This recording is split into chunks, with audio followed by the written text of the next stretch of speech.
Está no ar o programa Espaço Cidadão com Robson Carvalho. No programa de hoje estamos aqui em Brasília com o presidente da FUP, que é a Federação dos Petroleiros do Brasil, que conosco vai conversar a respeito de um tema muito importante.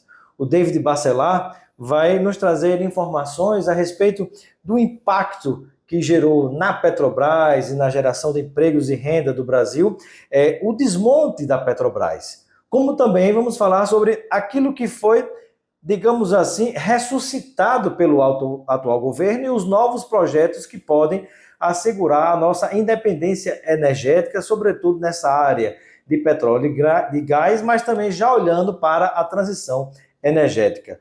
David Bacelar, presidente da FUP, seja bem-vindo ao nosso Espaço Cidadão.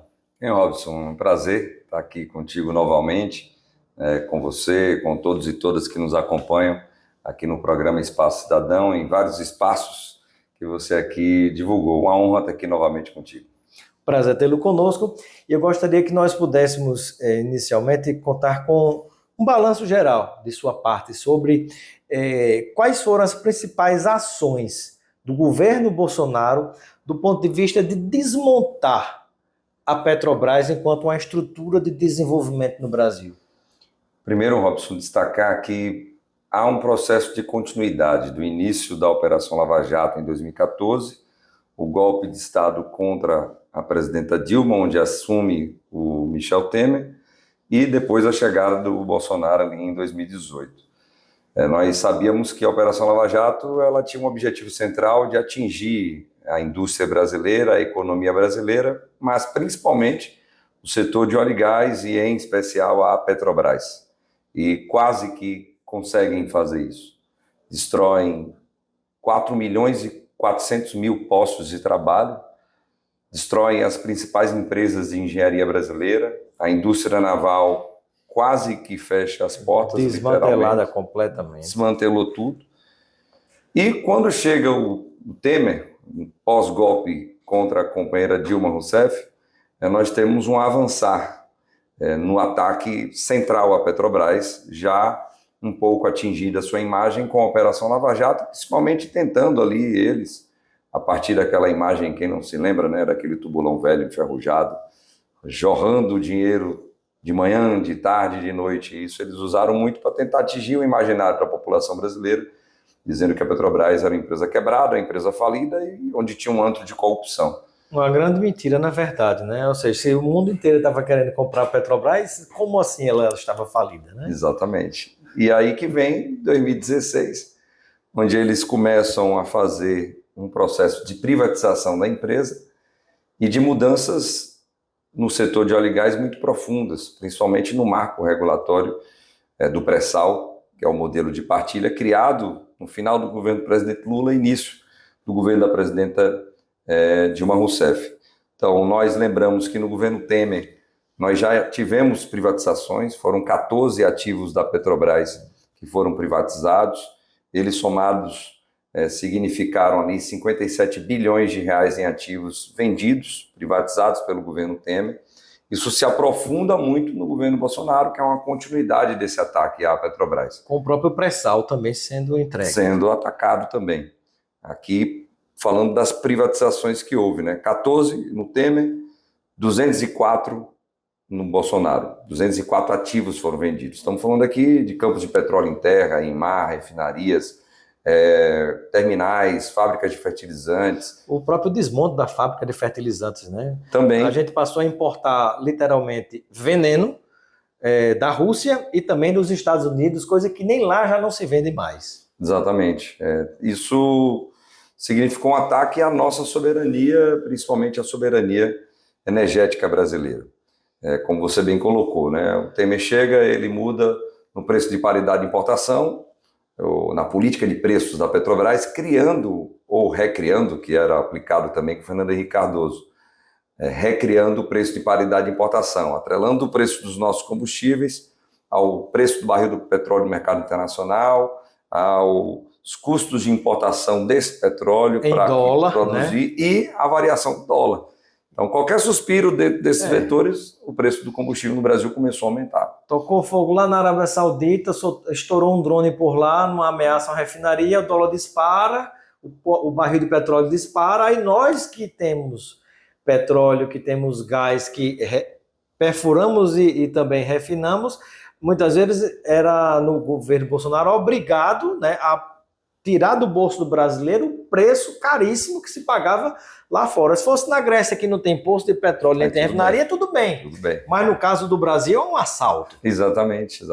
Então o Bolsonaro ele aprofundou isso ao ponto de nós chegarmos ali por volta de 2021, que todo mundo vai se lembrar aqui, o preço do diesel ele chegar perto dos R$10 e o preço da gasolina liberando os R$9. 9, próximo de R$10, né? Aconteceu muitas vezes em Natal, em João Pessoa, em vários outros estados também. Isso tinha um repique direto na inflação aqui no país, por isso que a inflação de alimentos, principalmente, ela era avassaladora, dos transportes também.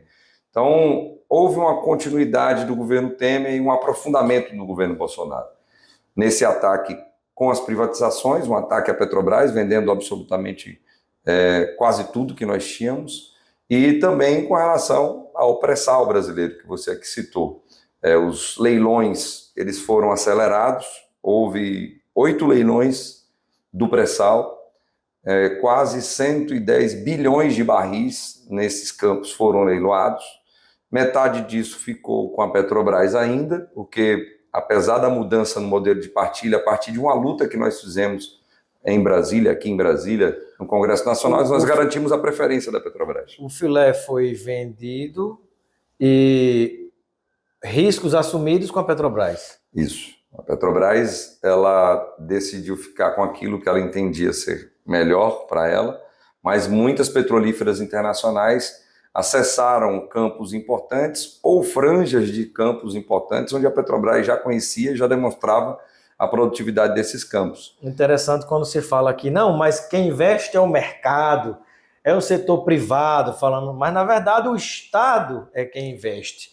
Descobriu o petróleo depois de milhões de investimentos, né? Tá tudo bem, tudo maravilhoso, agora chega o mercado, entre aspas, né, para querer comprar, né? Mas para investir, para perfurar, para ver se dá certo ou dá errado, não quer, né? Tanto que antes da Petrobras, outras empresas aqui tentaram. Não conseguiram. Então, quando o saudoso, queridíssimo diretor de exploração e produção da Petrobras à época, um abraço aqui para o grande companheiro Guilherme Estrela. Guilherme Estrela, teve a oportunidade de entrevistá-lo, ele e o Hildo Sauer. Hildo Sauer. Foram 2 diretores nessa época, né?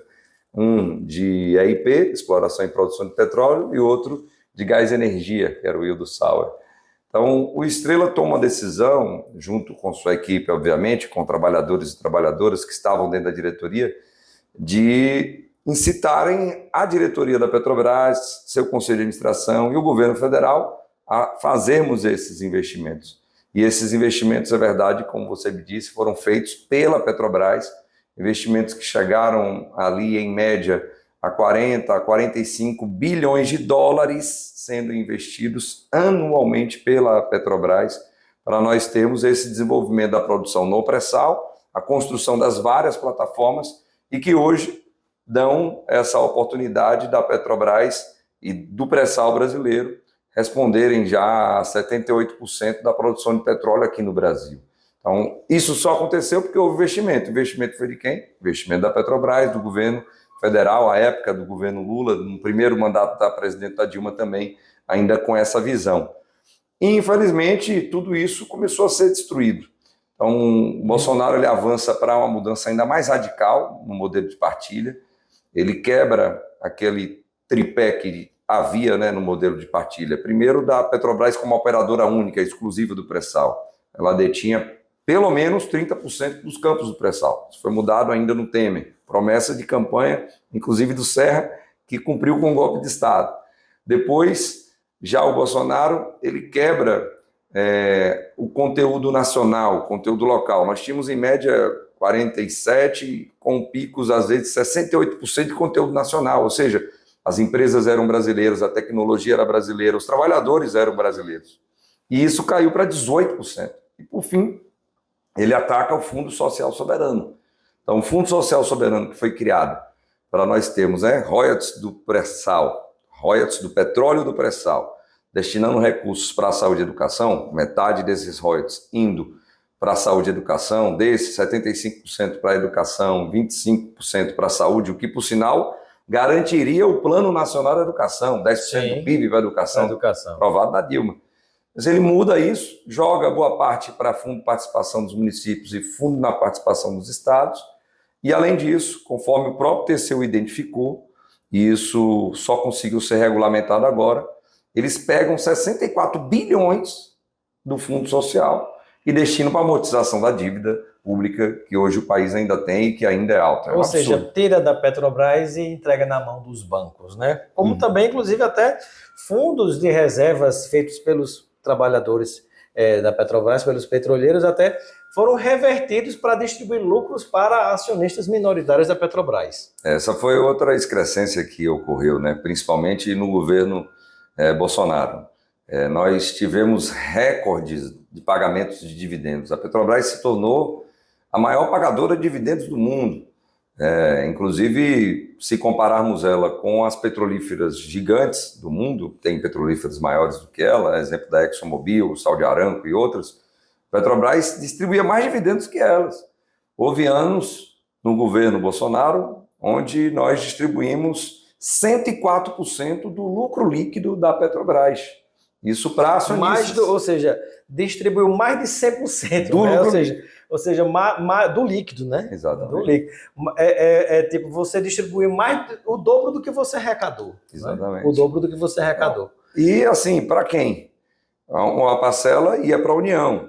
Só que também nesse período, acabei esquecendo de falar isso, nós tivemos uma redução da participação do Estado brasileiro no capital social da Petrobras.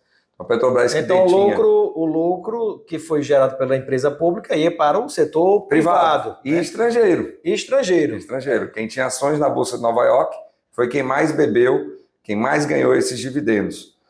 Quando a presidenta Dilma foi golpeada em 2016, a União ela detinha em torno de 62% das ações ordinárias da Petrobras, as que têm direito a voto. Nós terminamos o governo Bolsonaro com a União tendo apenas 50,2% das ações ordinárias. Ficamos por 0,3% para ser privatizada. E as ações Golden Share? Por exemplo, ações que cabem, por exemplo, ao BNDES? Também. A União ela deixou de ter a Caixa Econômica com ações da Petrobras, o BNDES com ações da Petrobras, e hoje praticamente só a União mesmo tem essas ações. Só a União. E quase nós teríamos o mesmo fim da Eletrobras, porque a Eletrobras ela teve um processo de privatização via decisão do Congresso Nacional e na calada da noite, né, 4 senadores mudaram o voto da noite para o dia, quem sabe como, e derrubaram um percentual da União, perdendo o controle acionário. Na Petrobras iriam fazer isso e seria mais fácil, porque era 0,3% das ações apenas para serem revertidas, né, ou vendidas. Verdade. Agora, explicando para quem está nos ouvindo, nos assistindo nesse momento, né, o impacto negativo do ponto de vista da evaporação de empregos. Né? O pessoal nós fabricávamos, desenvolvia-se aqui ciência, tecnologia para fabricar plataformas de petróleo, de perfuração de petróleo da Petrobras, né, aqueles navios sonda, como se chama. E aí, isso foi também jogado fora daqui do Brasil, né? Passou-se a encomendar plataformas de petróleo em Singapura, na China, na Coreia do Sul, né? E aí, há uma ideia aproximada de quantos empregos nós perdemos com tudo isso no Brasil. E detalhe, empregos muito bem remunerados. Exatamente. Né?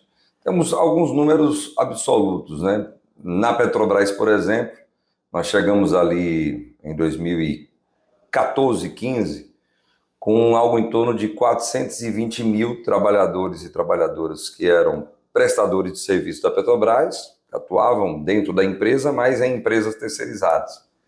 E 84 mil trabalhadores e trabalhadoras que eram próprios da Petrobras, concursados.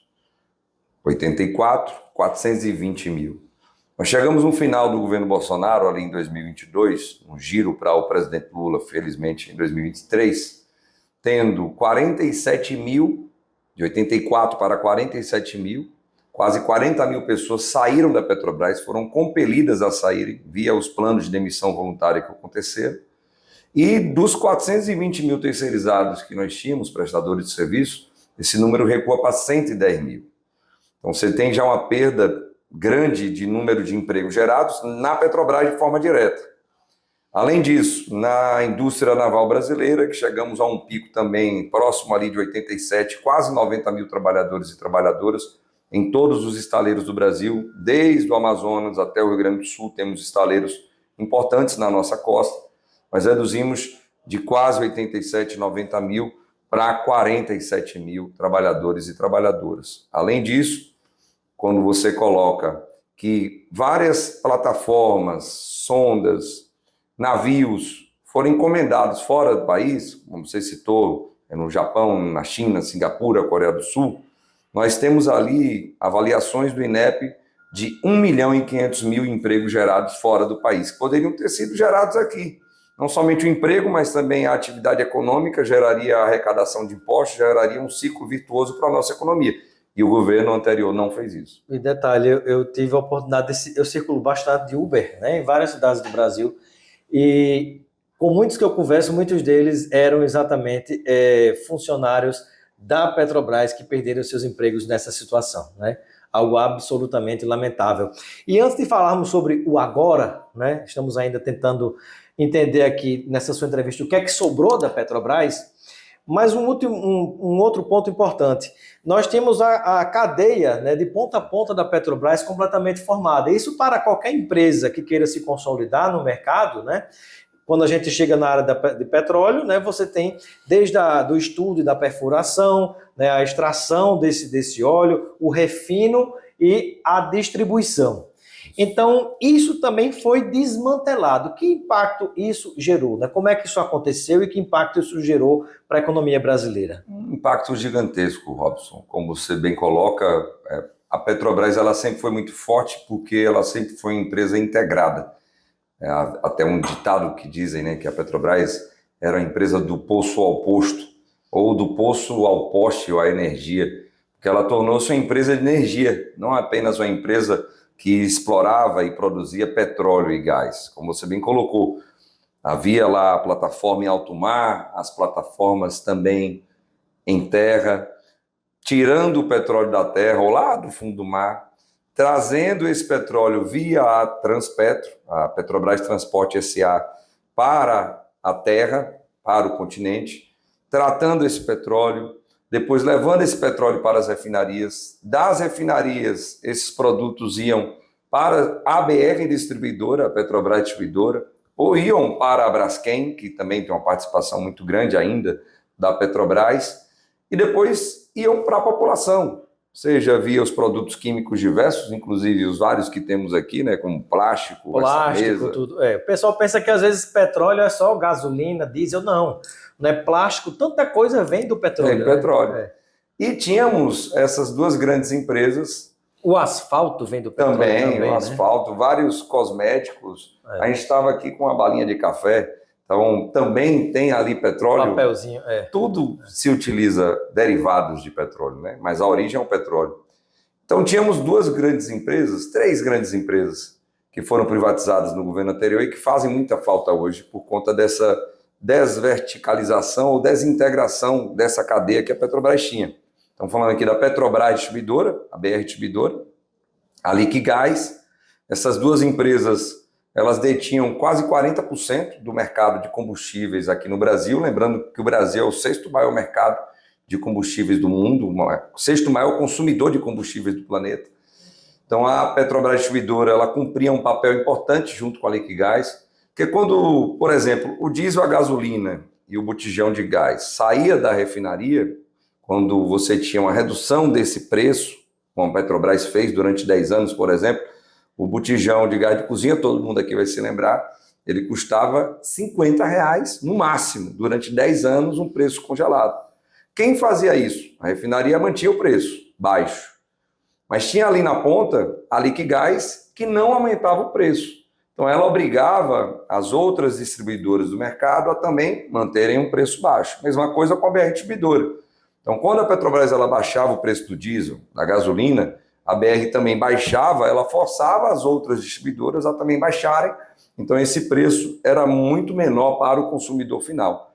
Isso não acontece mais hoje porque a Petrobras Distribuidora, BR Distribuidora foi privatizada, a Liquigás foi também privatizada. E além dessas, tivemos uma grande empresa que era a TAG, a Transportadora Associada de Gás, que eram os gasodutos do Brasil. Talvez o maior absurdo da Petrobras. Esse foi. Esse aqui, sinceramente, merecia, e fizemos denúncias várias, investigações da Polícia Federal, do Ministério Público Federal, para identificar quem saiu ganhando com isso. A Petrobras, né, eu já conheço isso, né, você pode me corrigir se eu estiver errado, ela tinha os seus ramais de gás, né, e é a obra caríssima de se fazer, porque cava buraco, como saneamento é caro.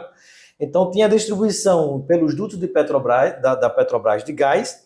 Aí a Petrobras vendeu e hoje ela paga para usar os dutos que eram dela, né? Ou seja, a própria Petrobras deu muito mais lucro do que aquilo, o preço pelo qual ela vendeu. Exatamente isso. É um escândalo. Essa brincadeira aí, ela custou 32 bilhões de reais. A TAG, era a NTN, a Nova Transportadora Nordeste, Nova Transportadora Sudeste, elas foram vendidas por 32 bilhões. Em 9 anos, a Petrobras pagou esses 32 bilhões e hoje continua pagando para usar o seu gás, o gás natural que a Petrobras produz nas plataformas que traz para a terra, nesses gasodutos. Como ela se... Por exemplo, né, como se a gente tivesse uma casa própria, a gente vendesse essa casa, depois a gente alugasse essa casa e em 9 anos essa casa foi paga. E agora é prejuízo para você.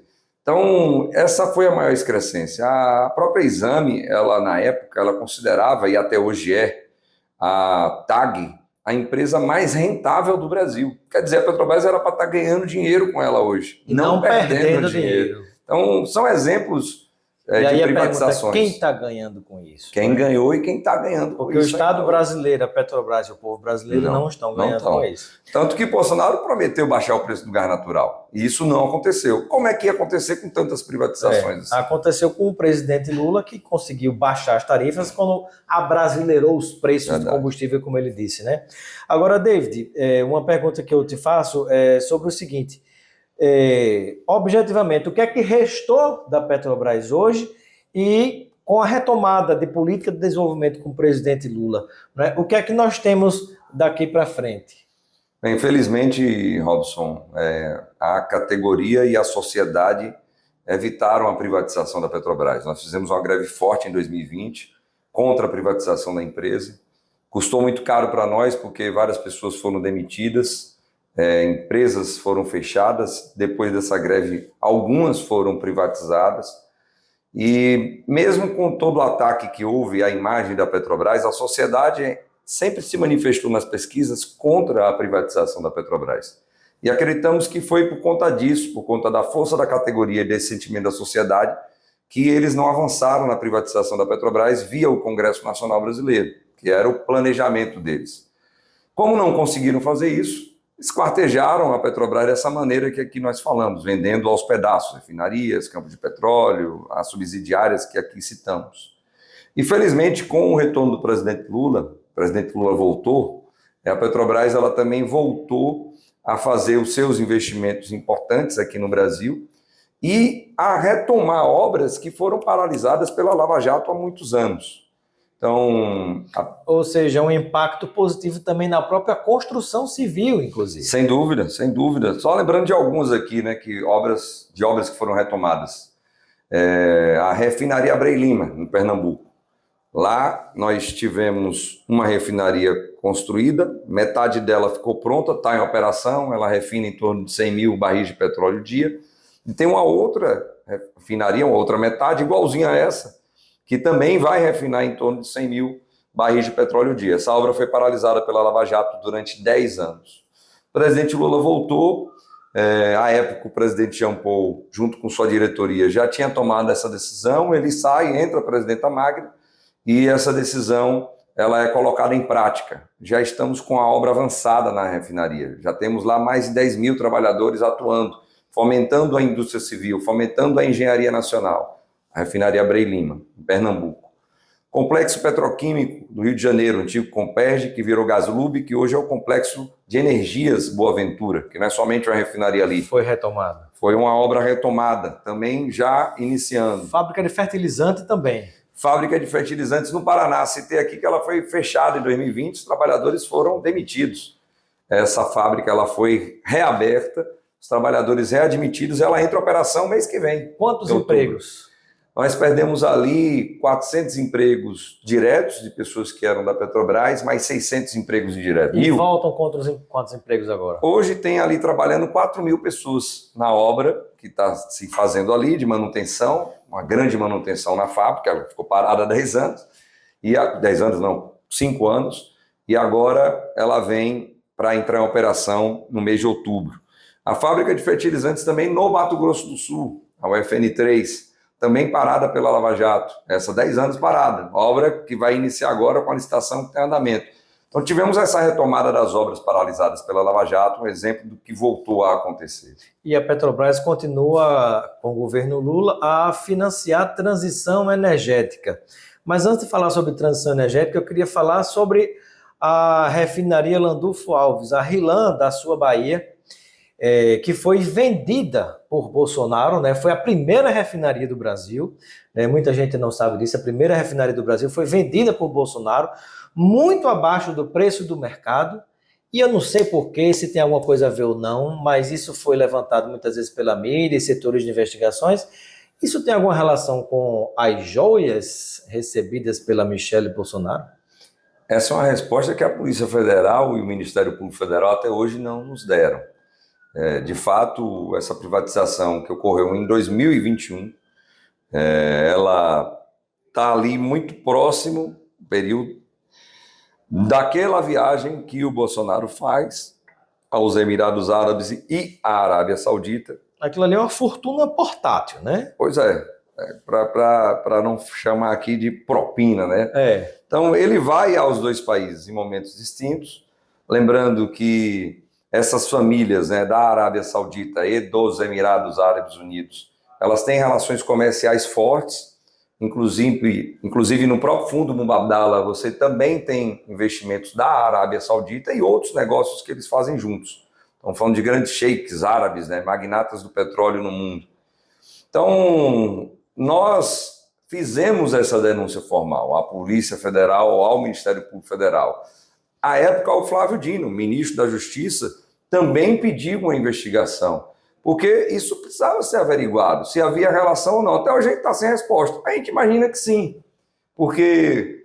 Quem é que dá nada a ninguém hoje em dia? De graça. De graça. E ainda mais da forma que foi feita para entrar aqui no país, com aquele... escondido. Seu capacho, que inclusive depois entregou todo mundo, o Mauro Cid, general de quatro esteiras, que deve ir para a cadeia também, não é à toa. Então, acreditamos que há sim uma ligação, porque a refinaria ela foi vendida a um preço muito baixo à época.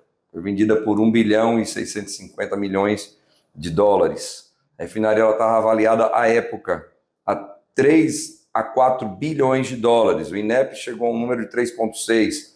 A XP ela chegou a um número de 3. O BTG a um número de 4 bilhões de dólares.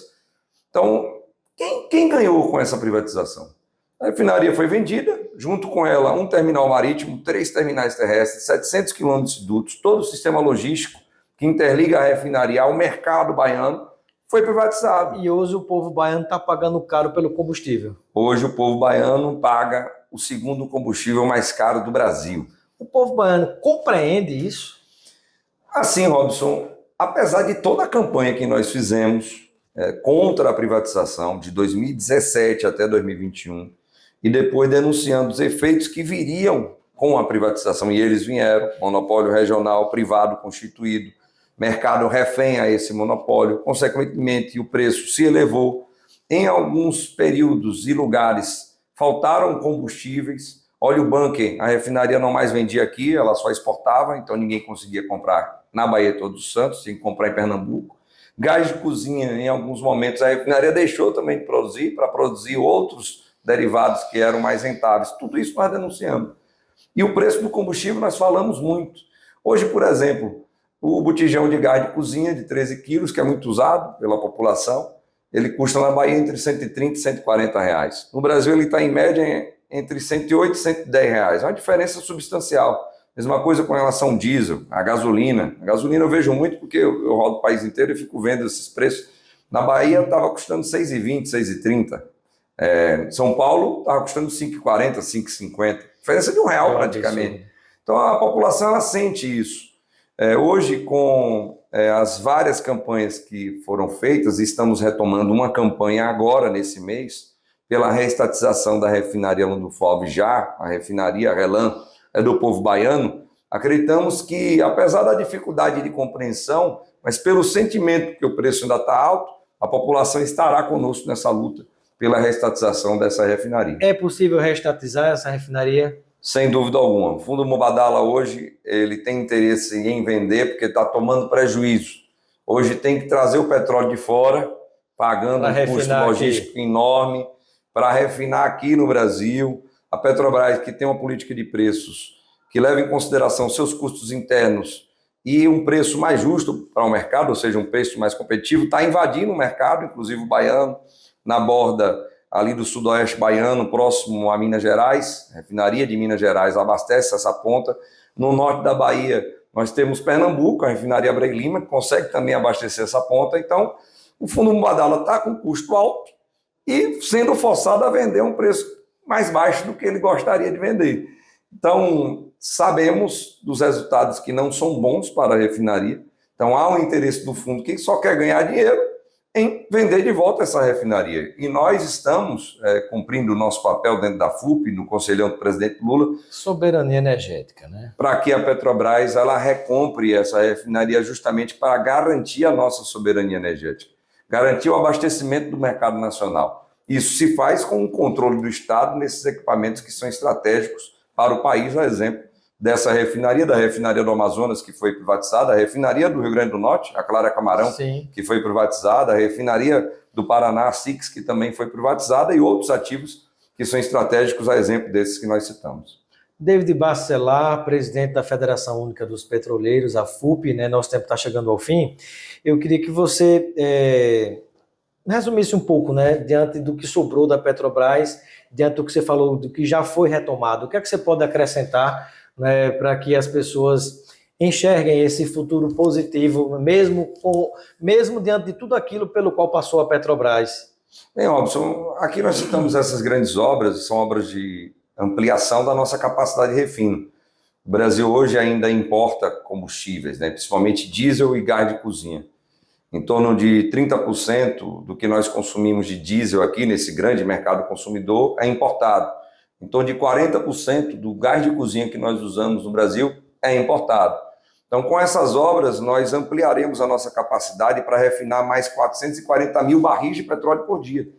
Vai reduzir, então, o nosso percentual de importação. Nós ainda precisaremos de algo em torno de 200 mil barris de petróleo refinados por dia, e isso ainda vai ser importado. Para resolver isso, tem que avançar para novas refinarias. Então, o que nós temos apostado, e a gestão da empresa tem sinalizado isso no seu planejamento estratégico, é dela se voltar para a transição energética justa. São 16,5 bilhões de dólares cravados no planejamento estratégico para investimentos nos próximos 5 anos nessa área. Uma das áreas de energias renováveis é justamente você produzir combustíveis do futuro, biocombustíveis e combustíveis sintéticos. Então, no Nordeste, nosso Nordeste, nós temos sinalizado que há uma potencialidade enorme para as tecnologias voltadas para a energia eólica e solar, que transforme isso em hidrogênio verde e, por tabela, em combustíveis verdes, desde a amônia, o metanol, e-metanol, a gasolina verde, o diesel verde, produtos sintéticos sem uma gota de petróleo. O Nordeste pode fazer isso, a Petrobras tem dinheiro para fazer isso, e nós estamos pressionando para que esses recursos... Ser financiado pela Petrobras, pelo petróleo, pelo próprio petróleo. Fim, né? Exatamente. Então, precisa fazer a transição com essa riqueza que é gerada através do petróleo. Mesma coisa para os biocombustíveis, que tem essa característica mais forte no Sudeste e no Centro-Oeste. Isso está acontecendo. Devem ser anunciados investimentos da companhia nesse sentido. E, por fim, uma outra área que acabamos não citando, mas a indústria naval, ela de fato renasceu. Nós falamos aqui dos números assustadores. Agora tem números bons. Estaleiro Rio Grande, com encomendas da Petrobras, estaleiro ali em Santa Catarina, no Rio Grande do Sul, em Santa Catarina, que é o McLaren, também com encomendas da Petrobras. Quando a gente vai subindo, temos estaleiros do Rio de Janeiro com encomendas da Petrobras, estaleiros do Espírito Santo com encomendas da Petrobras.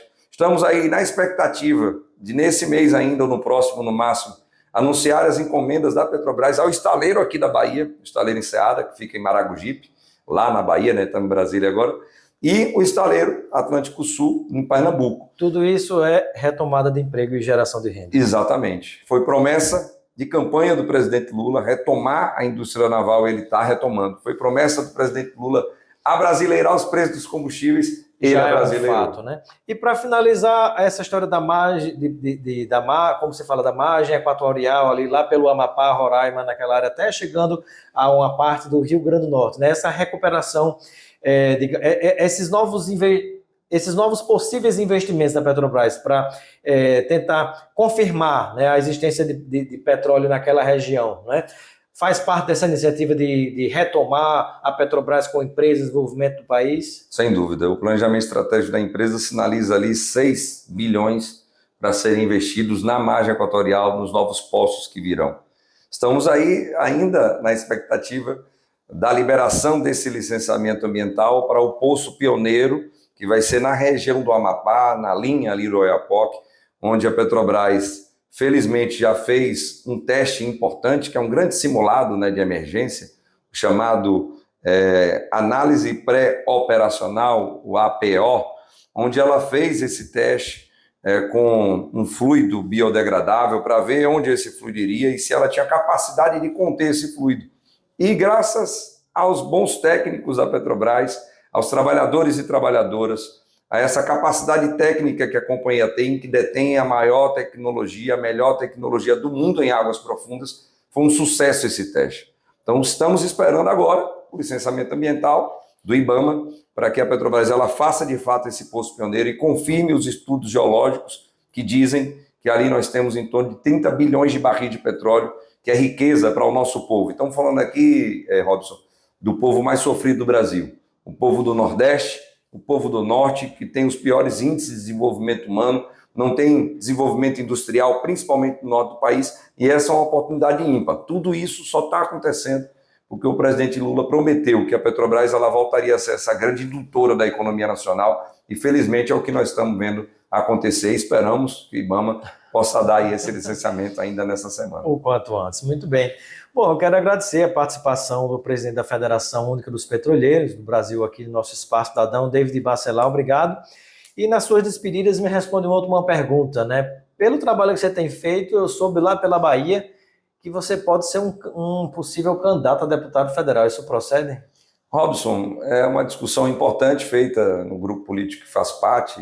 Eu sou dirigente da FUP, na presidência da federação, a coordenação geral dela, ligada à CUT, a Central Única dos Trabalhadores e Trabalhadoras, e hoje dirigente nacional do Partido dos Trabalhadores e Trabalhadoras, ocupando o Diretório Nacional. Então, há um trabalho do movimento sindical de construir candidaturas fortes em alguns estados, onde nós possamos disputar e onde nós possamos ter representações da classe trabalhadora no Congresso Nacional Brasileiro.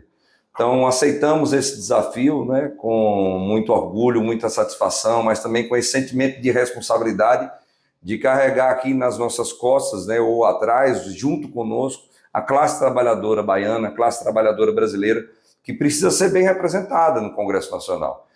Como diz aquela música do Paralamas do Sucesso, né, Luiz Inácio falou, Luiz Inácio avisou, são mais de 300 picaretas com o anel do doutor, não dá para a classe trabalhadora brasileira continuar mantendo isso, eleger aqueles que representam bilionários, as bets, os bancos, a bancada do boi, a bancada da Bíblia, a bancada da bala e a bancada dos trabalhadores e trabalhadoras. Ela é muito diminuta, não chega a 60 pessoas, uma bancada de esquerda não chega a 140 deputados e deputadas. Então, é necessário mudar esse quadro, então há esse projeto da CUT em âmbito nacional para que tenhamos candidaturas fortes nos estados, e uma delas é desse tabaréu de Feira de Santana aqui, baiano, que vai estar disputando essa pré-candidatura agora para deputado federal lá no estado da Bahia. Ok, muito obrigado pela sua participação no nosso Espaço Cidadão.